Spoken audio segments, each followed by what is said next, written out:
सत्सङ्गत्वे निस्सङ्गत्वं निस्सङ्गत्वे निर्मोहत्वं निर्मोहत्वे निश्चलतत्वं निश्चलतत्वे जीवन्मुक्तिः पुनरपि जननं पुनरपि मरणं पुनरपि जननी जठरे शयनम् इह संसारे बहुदुस्तारे कृपया पारे पाहि मुरा. श्री गुरुभ्यो नमः. शंकर विजय मकरंदम 16வது ஸ்லோகம். அதாவது இதுல பிரதம ஆஸ்வாதம் 16வது ஸ்லோகம். முதல் ஆஸ்வாதம் 16வது ஸ்லோகம்.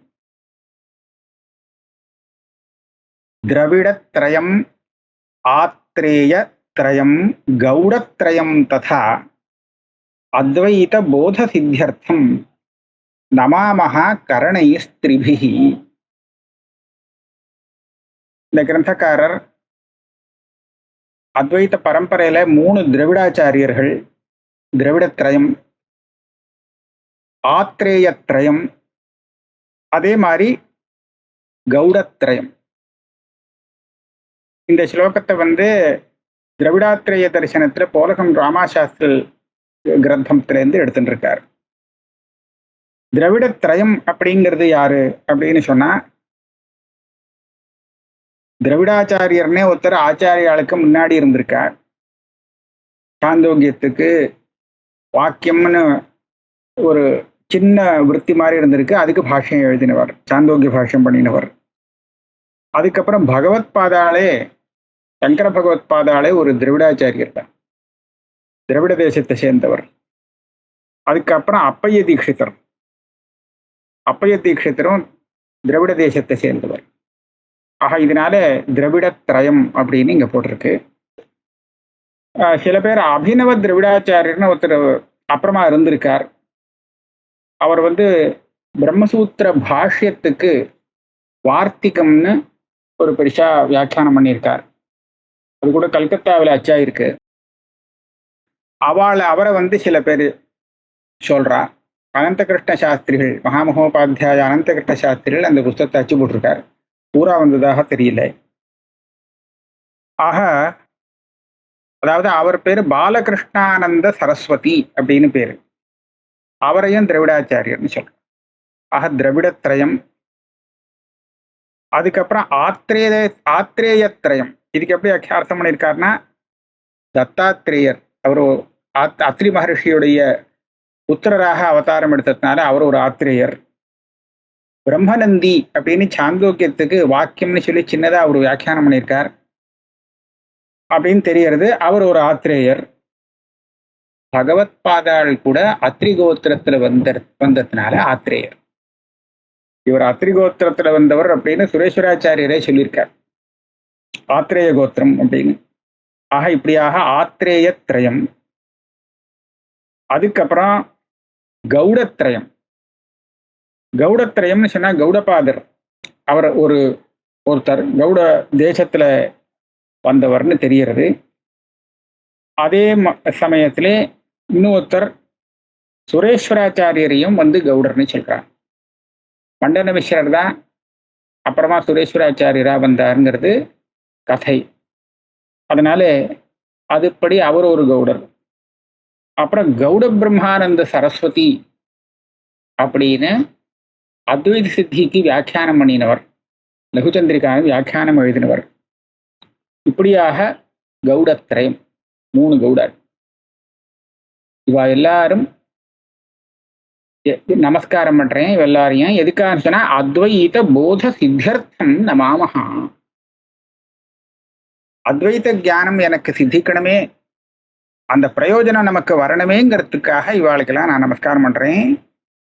கரணை ஸ்திரிபிகி, வாக்கு, மனசு, சரீரம், காயம், இந்த 3 கரணங்கள், 3 கரணங்கள்னாலையும் இவாளுக்கு விழுந்து நமஸ்காரம் பண்றோம். இதுக்கப்புறம் குரு பரம்பராயாம் சம்ஞாபேதஹான்னு ஒரு ஹெட்டிங் இருக்கு. குரு பரம்பரையை வரிசையா சொல்றார். அந்த குரு பரம்பரையில ஆரம்பத்திலேருந்து கொஞ்சம் தூரம் பார்த்தோம்னா பிதா புத்திர பரம்பரையா வரும். அப்புறம் சன்னியாசி பரம்பரை ஆரம்பிச்சிடும். அதுல குரு சிஷ்ய பரம்பரையாக வரும். நாராயண பத்மபவோ வசிஷ்டா சக்திஷ்ட தத்புத்திர பராசரஷ்ட வியாச சுகச்சேதி குருக்கிரமோயம் பிரசித்த ஆஸ்தே பித்ருபுத்திர ரீத்யா. சொல்லுவா நாராயணம் பத்மஹும் வசிஷ்டம் அப்படின்னு ஆரம்பிச்சு ஸ்லோகம் சொல்லி நமஸ்காரம் பண்றது உண்டு. அதுல முதல்ல நாராயணர், அப்புறம் பத்மபவஹான பிரம்மா அவருடைய புத்திரர் வசிஷ்டர் மகர்ஷி, அவருடைய புத்திரர் சக்தின்னு பேரு, அவருடைய புத்திரர் பராசரர், பராசரருடைய புத்திரர் வியாசர், அவருடைய புத்திரர் சுகர். இது பித்ருபுத்திர பரம்பரை. இப்படியாக ஒரு பரம்பரை ஆரம்பிச்சிருக்கு. பிரசித்தமான பரம்பரை இது, புராண பிரசித்தமாக இருக்கு. இதுக்கு மேல ஞான சக்தி பல ஐஸ்வர்ய வீரிய தேஜோபிகி அன்வயாத் பகவத் சம்ஞயா சேமே ஸ்மரியந்தே குரு புங்கவாக. இங்க நாராயணன் பகவான், எல்லாரையும் பகவான்னு சொல்லுவா. வசிஷ்டரும் பகவான் வசிஷ்டா, பகவான் வியாசா, எல்லாருக்கும் ஒரு பகவான். பகவான் அப்படின்னு இவாளுக்கெல்லாம் ஏன் பேரு அப்படின்னு கேட்டா அதுக்கு ஒரு ஸ்லோகம் இருக்கு. பகம்னு சொல்லி இந்த 5க்கு பேரா. அந்த பக சப்தத்தால சொல்லக்கூடிய இந்த 5 விதமான பாக்கியங்கள் நிறைந்து இருப்பதாலே பகவான். அந்த 5 என்னது? 5 பாக்கியங்கள் என்ன? ஞானம், சக்தி, பலம், ஐஸ்வர்யம். 5 இல்ல 6. ஷண்ணாம் பகயிதீரணான்னு இருக்கு. ஐஸ்வர்யம், வீரியம், தேஜஸ். இந்த 6க்கும் பகஹா அப்படிங்கிற சப்தத்தினால விவகாரம். அதுக்கு ஸ்லோகம் இருக்கு. இது 6ம் நிறைந்தவர். சொன்னானே தெரியறது இல்லையா? ஞானம் நிறைந்தவர், சக்தி, பலம், ஐஸ்வர்யம், வீரியம், தேஜஸ், இதெல்லாம் நிறைந்த ஆளா இருக்கிறதுனாலே இவாளெல்லாம் பகவான்னு சொல்றது. இந்த குரு புங்கவாக, குரு சிரேஷ்டர்களுக்கு பகவான்னு ஒரு சம்ஞை சேர்க்கப்படுறது. பரம்பரா சுகாத்யாஹி குரு சிஷ்ய கிரமாகதா சுகசிஷ்யா பரிப்ராஜாம் ஆத்யா கௌடஷ்ட ஜன்மனா. இந்த சுகாச்சாரியர் பர்யந்தம் பித்ருபுத்திர பரம்பரா. அப்பா பிள்ளை அவருடைய பிள்ளைன்னு பரம்பரை வந்திருக்கு. சுகாச்சாரியர் கிரகஸ்தர் கிடையாது. அதனால அவருக்கு அப்புறம் சிஷ்ய பரம்பரை. சுகர் குருன்னு வச்சுட்டோம்னா அவருடைய சிஷ்யர் கௌடபாதர். வியாசம் சுகம் கௌடபதம் மகாந்தம். அப்ப கௌடபாதர் அவர் தான் முதல் சன்னியாசி. பரிப்ராஜாம் ஆத்யா, சுகசிஷ்யா பரிப்ராஜாம் ஆத்யா. பரிப்ராட்னா சன்னியாசி. சன்னியாசிகள்ல முதல் சன்னியாசி இவர் தான். இந்த பரம்பரையில வந்தவாழ்ல கௌடஷ்ட ஜன்மனா. அவர் பிறந்த ஊர் கௌட தேசமானதுனாலே பிறந்த தேசத்தை வச்சு அவரை கௌடர்னு சொல்றோம். சாதாரணமா திராவிடகா கூட அப்படிதான், தேசத்தை வச்சுதான். திராவிட தேசத்துல வந்ததுனாலே திராவிடகா. இதுக்கு மேல அவரை என்ன சொல்லுவானா கௌட பாதகான்னு சொல்லுவார். வெறும் கௌடகான்னு சொல்றது இல்லை, கௌடபாதாச்சாரியால். ஏன் அந்த பாத சப்தத்துக்கு என்ன அர்த்தம் அதை சொல்றார். மகத்வார்த்தக பாதாख्या பிரக்யாதா பரமோகுரு பகவத் பாத சம்ஞாகௌ கோவிந்த குரு சங்கரௌ. கௌட சப்தத்தோட ஒரு பாத சப்தத்தை சேர்த்து கௌடபாதகா அப்படின்னு சொல்லுவான். இந்த பாத சப்தம் என்ன சொல்றதுன்னா அவர் பெரிய மகான் அப்படிங்கிறத சொல்றது, ஒரு பூஜ்யத்துவத்தை சொல்றது. பித்ருபாதாக அப்படின்னு சொன்னாக்க அப்பாவுடைய கால்கள்னு அர்த்தம் இல்லை, ஒரு பூஜ்யத்தை சொல்றதுக்காக அந்த மாதிரி சொல்றது, பாத சப்தத்தை பிரயோகம் பண்றது உண்டு. அந்த மாதிரி கௌடபாதர், சாஸ்திரி பாதாக அப்படின்னு சொல்லுவா. சாஸ்திரி பாதாகன்னு சொன்னா சாஸ்திரருடைய பாதங்கள்னு அர்த்தம் இல்லை, அந்த பூஜ்யரான சாஸ்திரிகள் அப்படி சொல்றார் அப்படின்னு சொல்றது சாஸ்திரி பாதாக. சுவாமி பாதாக எல்லாம் கூட அப்படிதான். அந்த விதத்துல கௌடபாதர்னு இவரை சொல்றது. இவர் சங்கர பகவத் பாதாளுக்கு பரமகுரு, அதாவது குருவுக்கு குரு. இதுக்கு மேல இவருடைய சிஷ்யர் கோவிந்த பகவத் பாதர், அவருடைய சிஷ்யர் சங்கர பகவத் பாதர். இந்த கோவிந்த பகவத் பாதர், சங்கர பகவத் பாதர், இவா 2 பேருக்கும் பகவத் பாதன்னு பேர். கௌடபாதருக்கு வெறும் பாத, கௌடபாதகா, கௌடபாதாச்சாரியர். அவருடைய சிஷ்யரான கோவிந்த பகவத் பாதர், சங்கர பகவத் பாதர், இவா 2 பேருக்கும் பகவத் பாத சம்ஞா குரு, பகவத் பாதகா அப்படின்னு பேரு, சம்ஞம் உள்ளவாளாக இருக்கா. இதுக்கு என்ன அர்த்தம்? பகவத் பாத சப்தத்துக்கு பகவான் பத்யதே ஏன கம்யதே போத்யதே பிச்ச இதி தௌ பகவத் பாதா பிக்ஷா சா அன்வேதி சார்த்திகா. பகவத் பாத சப்தத்துக்கு ஒரு வியாக்கியானம் இங்க பண்றார். என்ன பண்றாருன்னு சொன்னா, பத்யதே இதி பாதஹ, பத்யதே பகவான் ஏன, அதாவது பத்யதேங்கிறதுக்கு அர்த்தம் கம்யத்தே போத்தியதே. கம்யத்தேனா அடையப்படுறது, போத்தியத்தேனா அறியப்படுறது. பகவான் அடையப்படுகிறார், பகவான் அறியப்படுகிறார். இது ரெண்டுக்கும் 2 காரணமா இருக்கிறதுனால இவாளுக்கு பகவத் பாதான்னு பேர்.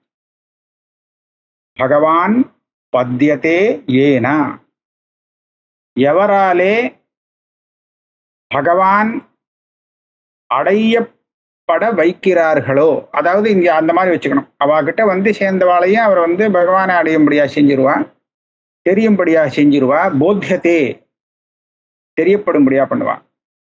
அந்த காரணத்தினாலே இவாளுக்கு பகவத் பாதகா அப்படின்னு பேரு சார்த்தகமாக அமைஞ்சிருக்கு. இந்த இடத்துல இப்படி சொல்லியிருக்கார். அதாவது பகவானை, நம்மள சிஷ்யால பகவானிடத்துல போய் சேர்த்து விடுறார், பகவானை தெரிஞ்சுக்கும்படியாக செய்யறார். அதனாலதான் இவாளுக்கு பகவத் பாதன்னு பேருன்னு. ஆனா இன்னொரு விதமாகவும் இந்த பகவத் பாத சப்தத்துக்கு அர்த்தம் சொல்றதை நான் கேட்டிருக்கேன். இந்த வாத்தியார்லாம் என்ன சொல்லுவார்னு கேட்டா, பகவந்தௌ பாதௌ யஸ்ய சஹா பகவத் பாதஹா. பகவந்தௌ பாதௌ, பாதத்துக்கே அந்த பகவத் சப்த வாக்கியம், பாதங்களே, அவளுடைய பாதங்களுக்கே எப்பேற்பட்ட சாமர்த்தியம். அந்த ஞானம், சக்தி, ஐஸ்வர்யம் இத்தியாதி 6 சொன்னார் இல்லையா, இது எல்லாமே அவளுடைய பாதத்துக்கே அவ்வளவு ஐஸ்வர்யம் இருக்கு அப்படின்னா அப்பேற்பட்ட பாதங்களை உடையவர் அப்படின்னு அர்த்தம் சொல்லலாம். அப்போ கேள்வி வரும், பாதங்களை உடையவருக்கு தானே அந்த பகவத்துவம் சொல்லணும், பாதத்துக்கு போய் சொல்லி என்ன பிரயோஜனம்? அப்படி இல்லை, பாதத்துக்கு அந்த ஐஸ்வர்யத்தை சொன்னா, பாதத்துக்கே இந்த ஐஸ்வர்யம்னு சொன்னா, அந்த பாதங்களை உடையவருக்கு அந்த ஐஸ்வர்யத்தினுடைய அதிசயம் எவ்வளவு பெருசா இருக்கும் அது தெரியுது. ஒரு அதிசயம், ஒரு விசேஷம் தெரியறதா. இதுக்கு ஒரு நமக்கு பிரசித்தமான விநாயகருடைய ஸ்லோகம் ஒண்ணு சொல்லுவா.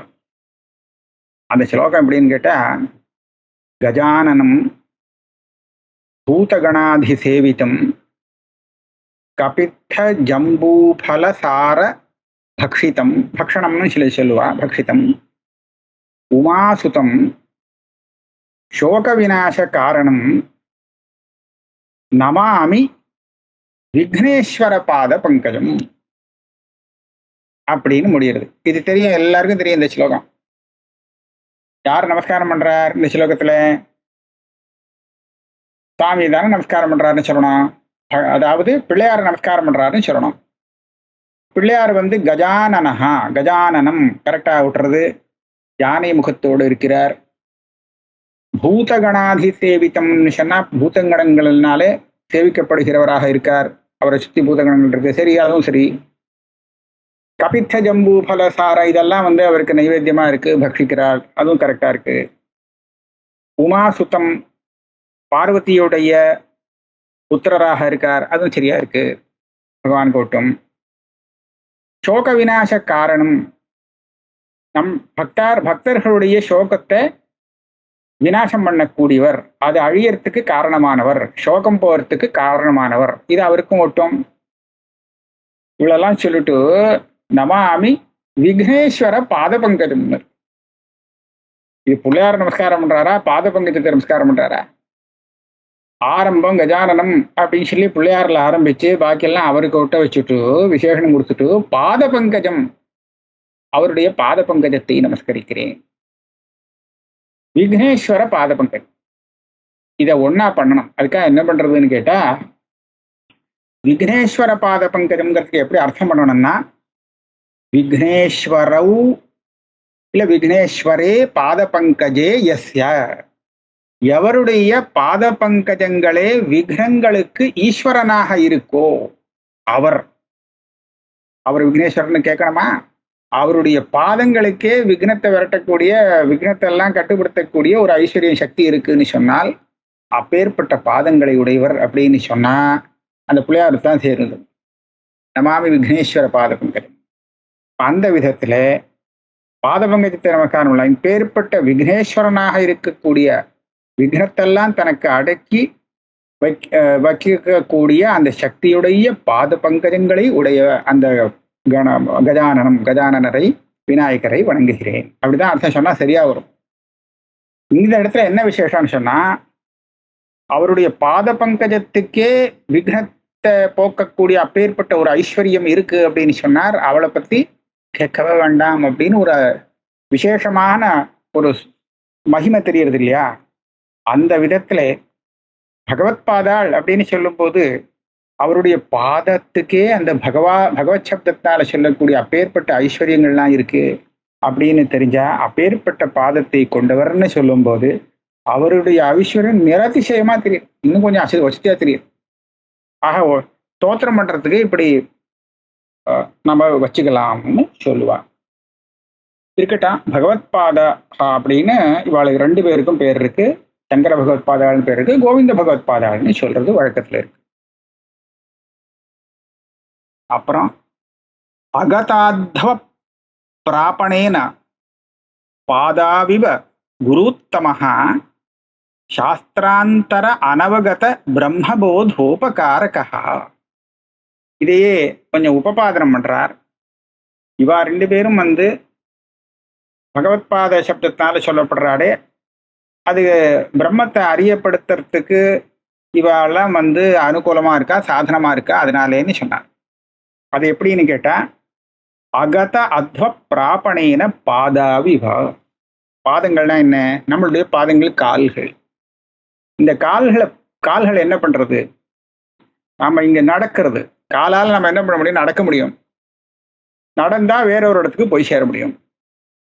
அப்ப அந்த கால்கள் எப்படி நம்மளை ஒரு தேசத்திலேருந்து ஒரு வழியா கொண்டு போய் வேற ஒரு இடத்துக்கு போய் சேர வேண்டிய இடத்துக்கு போய் சேர்ப்பிக்கிறதோ, அகத அத்வ பிராபணேன பாதாவிவ குருத்தமஹா.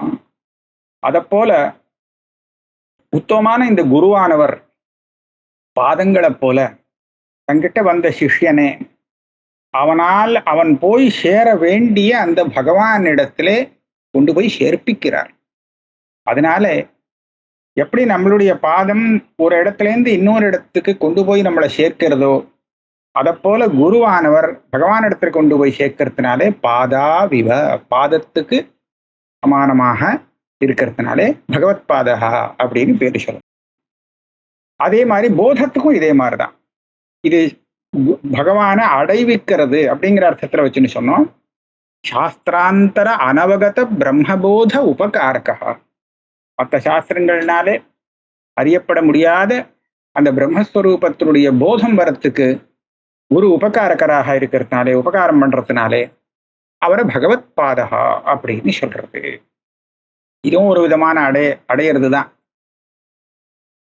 இந்த விஷயத்துல சங்கராச்சாரியர் விஷயத்துல ஒரு ஸ்லோகம் இருக்கு, பிரசித்த ஸ்லோகம். அஜ்ஞானாந்தர் கஹன பதிதான் ஆத்மவித்யோபதேசைஹி திராத்தும் லோகான் பவதவ சிகா தாப பாபச்சியமானான் த்யக்த்வா மௌனம் வடவிடபினோ மூலத்தோ நிஸ்ஸரந்தி शम्भोर्मूर्तिश्चरति भुवने शंकराचार्य रूपः. அதாவது வடவிடபி, வட விருட்சம், விடபினா விருட்சம். இந்த வடவிடபி விருட்சத்தின் மூலத்திலே அடியிலே உட்கார்ந்திருப்பவர் தட்சிணாமூர்த்தி. அவர் தட்சிணாமூர்த்தி ஸ்தோத்திரத்திலே வரும், வடவிடபி சமீபே பூமி பாகே நிஷண்ணம் அப்படின்னு. அந்த வடவிருஷத்துக்கு அடியில பூமியில உட்கார்ந்துருப்பான் தட்சிணாமூர்த்தி. அவர் சுவாமி. அவர் தான் சங்கர பகவத்பாதாளாக அங்கேருந்து கிளம்பி இந்த அவதாரத்துல வந்திருக்கார். எதுக்காக வந்திருக்கார்? அங்க மாத்திரம் உட்கார்ந்துட்டு இருந்தா ஜனங்களுக்கு உபகாரம் கிடைக்கல. வட்டவிட்டபிக்கு அடியில ஒரு பாட்டி சௌக்கியமா உட்கார்ந்துருந்தா மற்ற ஜனங்களுக்கு உபகாரம் இல்லை. அதனால கிளம்பியிருக்கார். ஏக்கா கிளம்பினார்னா அஜானாந்தர் ககனபதிதான் ஆத்மவித்யோபதேசைஹி திராத்தும். அஜானங்கிற ஒரு பெரிய இருட்டு, அந்த பெரிய இருட்டுல உள்ள மூழ்கி கிடக்க, வெளிச்சமே இல்லாத ஓடின்னு இருக்குது. ஆத்ம விஷயத்துல சுத்தமா தெரியாது. அப்பேற்பட்ட ஒரு இருட்டுல ஆத்மா மூழ்கடிக்கப்பட்டிருக்கு. அந்த அஜானத்திலேயே பாட்டுக்கு வாழ்ந்துட்டு இருக்கா. யாரு? ஜீவன்கள். இவாளை ஆத்ம வித்யோபதேசைஹி திராத்தும், ஆத்ம ஜானத்தை உபதேசம் பண்ணி கொடுத்து அவளுடைய அந்த ஆத்ம அஜானத்தை போக்கி அவர்களை காப்பாற்ற வேண்டும். இது ஒரு லட்சியம். இது ரொம்ப அவசியமா. ஏன்னா லோகான் பவ தவசிகா தாப பாபச்சியமானா. பவஹான சம்சாரம், தவசிகா தாவாக்னி. தவஹான்னு சொன்னா காட்டு தீ, அதுக்கு தவஹான்னு பேரு. அந்த காட்டு தீ என்ன? எது காட்டு தீ? இந்த சம்சாரங்கிற காட்டு தீ இருக்கே, தாவாக்னி, அதனுடைய ஜுவாலையாலே, அதனுடைய ஜுவாலைப்பட்டு அந்த தாப்பத்தினால அப்படியே வெந்து போயிட்டு இருக்காளாம். பாப்பச்சியமானா, ரொம்பவும் வெந்து போயிட்டு இருக்கான் சம்சார சாகரத்திலே. அந்த சம்சார தாப்பத்தினால இவ படுற அந்த சிரமம் கொஞ்சம் நிஜம் இல்லை, அப்படியே வெந்து போயிடுறாளாம். அக்னியில நெருப்புல போட்டா எப்படி ஒரு வஸ்து வெந்து போடுறதோ அந்த மாதிரி பாக்கத்தை அடைஞ்சு விடுறான். பவ தவ சிகா தாப பாபச்சியமானான். இவாளை காப்பாத்தணும். இவ அஜானத்துக்குள்ள விழுந்துதான் இப்படி மாட்டிட்டு இருக்கா. இந்த அஜானத்தை போக்குறதுக்கு ஆத்ம வித்யோபதேசம் பண்ணி அவளை காப்பாத்தி எடுக்கணுமேங்கிறதுக்காக என்ன பண்ணினார்? தியக்த்வா மௌனம். அங்க இருக்கும்போது அவர் மௌனம் தான். அங்க பக்கத்துல இருக்கிறவாளுக்கெல்லாம் உபதேசம் பண்ணுவார். தட்சிணாமூர்த்தி தான் குரு. என்ன உபதேசம்னா, குரோஸ்து மௌனம் வியாக்கியானம் சிஷ்யாஸ்து சின்ன சம்சயாகான்னு சொல்லும். அங்க பக்கத்துல இருக்கிறவாள்லாம் இவர்கிட்ட படிக்கிறதுக்காக வந்திருக்கா, மகர்ஷியெல்லாம் உட்கார்ந்துருக்கா தியானத்துக்காக. இவர் மௌனமா இருக்காரு, அதுவே வியாக்கியானமா எடுத்து. அந்த மௌனமா இருந்த பகவானுடைய சந்நிதியில இவாளுக்கெல்லாம் ஞானம் பிறக்கிறது. மௌனமே வியாக்கியானம். இவாளுடைய சந்தேகம்லாம் நிவர்த்தியாகி ஆத்ம ஜானம் பிறந்து முக்தி அடைகிறான்னு தட்சிணாமூர்த்திய பத்தின சுலோகம். இப்போ பார்த்தாராம், இந்த மௌனமா இருந்தா இவாளை ஒன்றும் நம்மளால காப்பாற்ற முடியாது. அதனால தியக்த்வா மௌனம், மௌனத்தை தியாகம்னா விட்டுட்டாராம். இப்போ பேசணுங்கிறதுக்காக. அதனால வடவிடபினோ மூலத்தோ நிஸ்ஸரந்தி சம்போர் மூர்த்தி. அந்த தட்சிணாமூர்த்தியான சம்பு இருக்கே, சம்புவுடைய மூர்த்தி தான் பகவத்பாதர், சங்கர பகவத்பாதர். மௌனமா இருந்து இவாளை காப்பாற்ற முடியாது, அதனால பேசிதான் இவாளை காப்பாற்றணும் அப்படிங்கிறதுக்காக அந்த வட விட்டப்பியை விட்டுட்டு, அந்த விருட்சத்தை விட்டுட்டு அங்கேயும் கிளம்பிட்டாராம். நிஸ்ஸரந்தி சம்போர் மூர்த்தி. அந்த தட்சிணாமூர்த்தியுடைய ஒரு மூர்த்தி தான் பகவத்பாதாள். சரதி புவனே சங்கராச்சாரிய ரூபா. சங்கராச்சாரியங்கிற ரூபத்திலே அந்த பகவானுடைய மூர்த்தியாக்கும் சஞ்சாரம் பண்ணிட்டு இருக்கு. அப்ப இதுலேயும் தெரியுறது இல்லையா, ஜனங்களெல்லாம் காப்பாற்றி அவளுக்கு ஆத்ம வித்தியை கொடுத்து அந்த ஆத்மாவை அடைய வைக்கும்படியாக செய்யறார். அப்படிங்கிறதுனால்தான் அவருக்கு பகவத்பாதாள்னு பேர். சரதேர் லட்பிரயோகோயம் பாசத்தே சார்த்தகா யதः சங்கர ஸ்தாபித அநேக பீடாதிபதயः சமே பிரதந்தே சங்கராச்சாரியாः பின்ன தீக்ஷாபிதா அபி. தன் மனஸ்காக ததாலாபாக தத் விசேஷ்டாக ததாத்மகாக.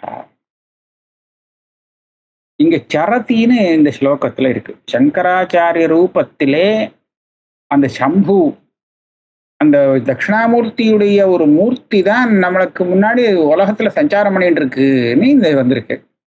சஞ்சாரம் பண்ணிட்டு இருக்குன்னு சொல்லி வர்த்தமானமாக இப்ப நிகழ்காலத்துல பிரயோகம் பண்ணப்பட்டிருக்கு. அதை எப்படி சொல்ல முடியும்? இந்த ஸ்லோகத்துல எழுதியவர் பின்னாடி வந்தவர் தானே. அப்ப அவர் ஆக்கம் அங்க சஞ்சாரம் பண்ணார் அப்படின்னு பூத காலத்துல, அதாவது பாஸ்ட் டென்ஸ்லன்னா பிரயோகம் பண்ணியிருக்கணும் அப்படின்னு கேட்டா இல்லே, இப்பவே அப்படிதான் இருக்குன்றார். அது எப்படி இருக்குன்னு சொன்னா, அந்த சம்புமூர்த்தியானது அப்போ சங்கராச்சாரிய ரூபமாக இருந்தது. அதுக்கப்புறம் அவர் ஸ்தாபித்த பீட்டங்கள்ல பீட்டாதிபதி ரூபமாக அவரே தான். நம்ம அந்த பீட்டத்துல வந்தவா அத்தனை பேரையும் நாம் அவராகவே பாவிக்கிறோம். சங்கர பகவத்பாதால் ஸ்தாபித்த பீட்டத்திலே யார் பீட்டாதிபதியாக வராளோ அந்த சுவாமிகளை நம்ம சாதாரண சன்னியாசியா பார்க்கறதே இல்லை.